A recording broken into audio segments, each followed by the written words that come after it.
Moral value. میں گزارش کرتا ہوں کہ اس کے اسلام معاشیت کے میدان میں اخلاقی اقدار یعنی مورل ویلیوز پر کی کیا نشاندہی کرتا ہے؟ بہت اچھا سوال ہے، اور میں آپ کی اس بات کو جواب دینے سے پہلے قرآن مجید کی ایک آیت پیش کرنا چاہتا ہوں.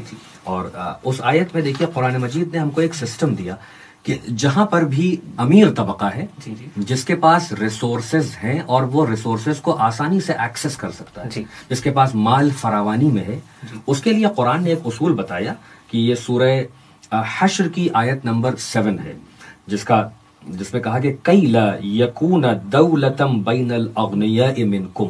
دیکھو ایسا نہ ہو جائے کہ تقسیم مال کے جو طریقے ہم نے متعین کیے، یعنی اللہ بتائے گا کہ مال کو تقسیم کیسے کرنا ہے.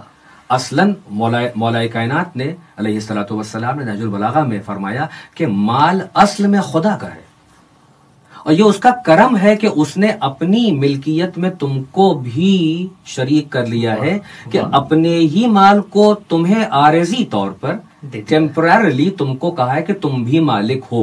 یعنی کمیونزم کی طرح تمہاری انڈیویجول اونرشپ اور پراپرٹی کو نل اینڈ وائڈ اور ڈسکارڈ نہیں کیا جو خلاف فطرت ہے.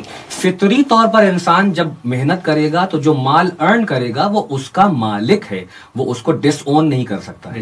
ایک طرف تو یہ کہا کہ یہ جو کمیونزم کا ہے یہ خلاف فطرت ہے، دوسری طرف یہ نہیں کہ کچھ ایک گروہ جو ہے وہ تمام ریسورسز پر قابض ہو جائے اور لوگوں کو ذرا ذرا دے دیا کرے اور سب پسماندہ رہیں تاکہ ان کے غلام رہیں. اسلام نے اس کے بھی مخالفت کی. تو قرآن کی آیت کہہ رہی ہے کہ جو ہم نے طریقے متعین کیے ہیں مال کے ڈسٹریبیوشن کے، وہ صرف اس لیے ہیں کہ تمہارے دولت مند افراد کے پاس دولت جمع نہ ہو جائے، وہ گردش کرتی رہے. یعنی اسلام جو ہے وہ دولت کو ہورڈنگ کے خلاف ہے، اماسنگ آف ویلتھ کے خلاف ہے. ایک صاحب جمع کرتے چلے جا رہے ہیں، اتنا جمع کر رہے ہیں کہ کلہاڑے سے توڑنا پڑے. حکومت اسلامی میں اور ادوار اسلامی میں ایسے واقعات ملتے ہیں کہ اتنا جمع کیا گیا کہ کلہاڑے سے سونا توڑنا پڑا، جبکہ غربا اور مساکین موجود تھے. تو اب آپ نے پوچھا، یہیں پہ دیکھیے وہ مورل ویلیو پہ آ گئی کہ باقی جو نظام ہائے اقتصادیات ہیں وہ انسان کو کیونکہ ایک مادی وجود فقط مانتے ہیں، لہٰذا وہ مادی وسائل ہی کے لیے کوشش کرتے ہیں. فقط لگژری آ جائے، کمفرٹ آ جائے، پروفٹ آ جائے، پروفٹ اورینٹڈ آئیڈیالوجی. لیکن اسلام کیونکہ انسان کو مرکب کمپوزٹ مانتا ہے روح اور جسم کا، لہذا جسمانی تقاضے کے ساتھ روحانی تقاضے بھی ضروری ہیں. اور اسلام نے جو اکنامک سسٹم دیا ہے اس کے ساتھ مورل ویلیوز کو اٹیچ کیا کہ یہ جو سسٹم ہے، یہ ڈاکٹرن ہے، یہ تمہاری اخلاقیات اور روحانیت کو بھی فروغ دے اور تمہیں آگے بڑھائے. لہذا تمہاری ذمہ داری ہے کہ جہاں مال کماؤ تو یہ بھی ہم بتائیں گے کہ طریقہ کیسا ہونا چاہیے.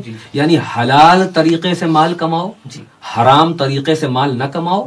اور جب وہ حلال طریقے سے کماؤ تو اپنے ہی کمائے ہوئے مال میں سے ہماری محبت میں، ہماری اطاعت میں ان لوگوں تک اس مال کو پہنچاؤ کہ جو عیال اللہ ہیں، جو اللہ کی عیال ہیں.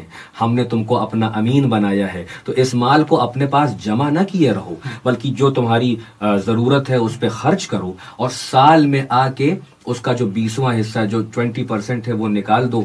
اور اپنے کو مالدار تصور نہ کرنا کہ تم بہت بڑے ایرسٹوکریٹ ہو گئے ہو یا کیپٹلسٹ ہو گئے ہو. اصلاً یہ اس کا مال ہے، یہ اس کا کرم ہے کہ اس نے تمہیں مالک بنایا ہے. لہذا ویلیوز کو اٹیچ کیا کہ غریبوں پر نگاہ رہے، مساکین پر نگاہ رہے، بیواؤں پر ہاتھ رکھنا. اور دیکھو سخاوت اور اللہ کی راہ میں خرچ کرنا، انفاق کرنا، اسلامک ٹیکسز کو ادا کرتے رہنا، تاکہ تم جس معاشرے کے فرد ہو اس معاشرے کی صحت بھی ٹھیک رہے. اسلام نہ مکمل انڈیویجول کو ایبسولوٹ فریڈم دیتا ہے، نہ معاشرے کو ایبسولوٹ فریڈم دیتا ہے، بلکہ دونوں میں اعتدال کو قائم کرتا ہے، تاکہ ان ویلیوز کے ذریعے، اکنامک سسٹم کے ذریعے روحانیت پر اثر نہ پڑے اور انسان خدا شناس بنا رہے.